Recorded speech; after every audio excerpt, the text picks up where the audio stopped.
Today, we bring you breaking, in-depth coverage of a dramatic escalation in the ongoing war, the bombing of the bridge linking Crimea to the Russian mainland. The event marks not only a military strike, but a symbolic blow, shaking one of Russia's most prized assets. Our story tonight involves strategy, symbolism, infrastructure, and retaliation. Let's dive in. At dawn on June 3, 2025, the Crimean Bridge, also known as the Kerch Strait Bridge, which stretches nearly 19 kilometers between Russia and the Russian-occupied peninsula of Crimea, came under a bold and meticulously planned underwater assault by the Security Service of Ukraine, the SBU. According to Ukrainian intelligence, this operation had been in preparation for months, involving approximately 100 kilograms of explosive material placed directly beneath one of the bridge's underwater support pillars. The detonation occurred at precisely 4:44 a.m. local time, shaking the structure and causing panic across the region. The bridge is not just a transport link, it is a lifeline. It carries both road and rail traffic that fuels Russia's war effort, supplies, vehicles, troops, and heavy equipment moving towards southern Ukraine through Crimea. Beyond logistics, it's also a symbol, a monument to Russia's 2014 annexation of Crimea. When Vladimir Putin personally inaugurated the bridge in 2018, it was meant to signify the permanent connection between Russia and its newly claimed territory. But now, that symbol has been rocked literally. According to Ukraine's SBU, their operatives successfully placed the underwater explosives beneath key supports of the bridge and detonated them just before sunrise. Ukrainian sources claim the blast severely damaged multiple underwater pillars, rendering part of the structure unstable and forcing Russian engineers to declare the bridge in a state of emergency. Russia, however, tells a different story. Moscow admitted that an explosion occurred but insisted that the bridge suffered no significant damage. For several hours, traffic was halted between about 4 a.m. and 7 a.m. before Russian authorities reopened the bridge, claiming full functionality. But experts and satellite analysts suggest that Russia may be downplaying the extent of the damage to avoid panic and preserve the illusion of control. So why does this attack matter so much? There are multiple layers to this story. Militarily, the Crimean Bridge is Russia's lifeline into occupied southern Ukraine. It's how ammunition, fuel, reinforcements, and heavy machinery reach the front lines in Kherson and Zaporizhia. By striking beneath the waterline, targeting the foundations instead of the visible roadway, Ukraine has sent a powerful message. It can hit Russia where it hurts most, not just on land, but below the surface. Symbolically, this bridge is one of Putin's greatest personal projects. Its destruction, or even partial damage, undermines one of his key narratives that Crimea is permanently and securely connected to Russia. For Ukraine, this strike isn't just about military gain, it's about shattering that illusion. It says to Moscow and to the world, Crimea is not safe and occupation is not forever. The timing is also crucial. This attack came shortly after a series of Ukrainian drone strikes deep inside Russia, targeting air bases and infrastructure hundreds of kilometers from the front lines. The message is clear: Ukraine is not confined to defense. It can strike anywhere, anytime. Some analysts believe this move was as much psychological as strategic. It demonstrates Ukrainian capability, resilience, and tactical innovation, all of which strengthen Kyiv's position both on the battlefield and at the negotiation table.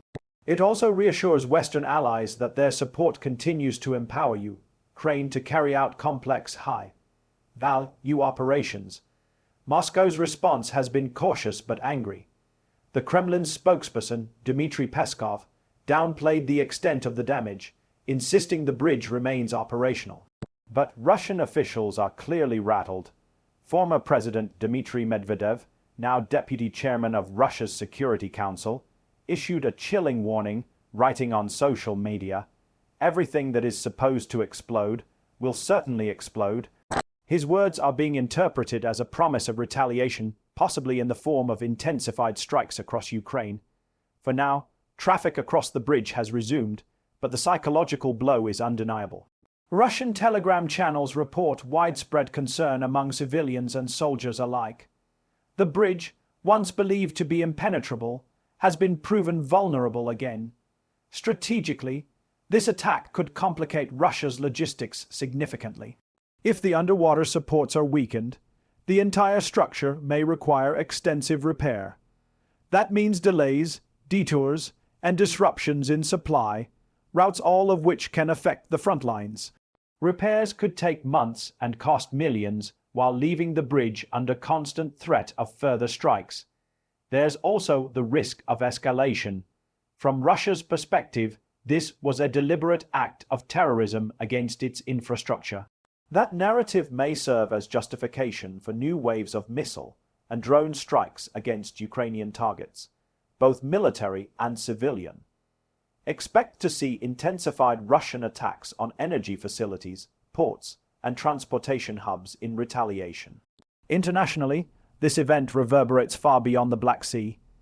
It underscores how Ukraine's evolving military strategy now includes targeting deep strategic infrastructure, not just troop positions or vehicles, but the very arteries that sustain Russia's war effort.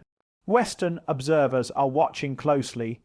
Some see this as a necessary escalation, a way to cripple Russia's logistics and morale. Others fear it could provoke harsher Russian responses, drawing the conflict further into a dangerous phase. And then there's the matter of perception. Ukraine has successfully shifted the narrative once again. This strike shows the world that despite the long war, Ukraine retains initiative, intelligence capability, and precision reach. For Russia, losing control of that narrative is a serious problem, especially when the attack strikes at the heart of one of Putin's most iconic projects. What happens next? Russia will almost certainly conduct structural inspections and initiate immediate repairs. Security will tighten dramatically, with underwater drones, naval patrols, and surveillance networks around the bridge. Meanwhile, Ukraine will be assessing the impact, watching how supplies are rerouted, and where vulnerabilities emerge next. In the coming weeks, analysts expect retaliation. Russian missiles may hit Ukrainian infrastructure, perhaps even civilian targets, in a bid to project strength. Ukraine, for its part, may continue selective strikes on logistics and symbolic assets. The war could enter a new phase, one defined by precision sabotage, cyber warfare, and psychological operations. The future of negotiations may also shift. By hitting such a high-value target, Ukraine raises the cost of occupation for Russia, both financially and politically. Each attack like this challenges Putin's claim that control over Crimea is unshakable. It forces Moscow to choose between escalation and exhaustion. This latest bombing of the Crimean Bridge marks more than another strike in an ongoing war. It represents a turning point, one where infrastructure itself becomes a battlefield. The bridge once stood as a proud symbol of Russia's power. Today, it stands as proof of its vulnerability. Ukraine has demonstrated that even Russia's most guarded assets are not beyond reach. In the days ahead, watch for new satellite imagery revealing the damage. Look for repair efforts, propaganda spins, and possible counterstrikes. Each of these will tell us more about how both sides are adapting to a war that is now fought not just with bullets and bombs, but with narratives, symbols, and strategy. That's the latest from the military time. Stay with us for continuous coverage, expert analysis, and real-time updates as this story unfolds. Thank you for watching. Stay safe, stay alert, and as always, stay informed.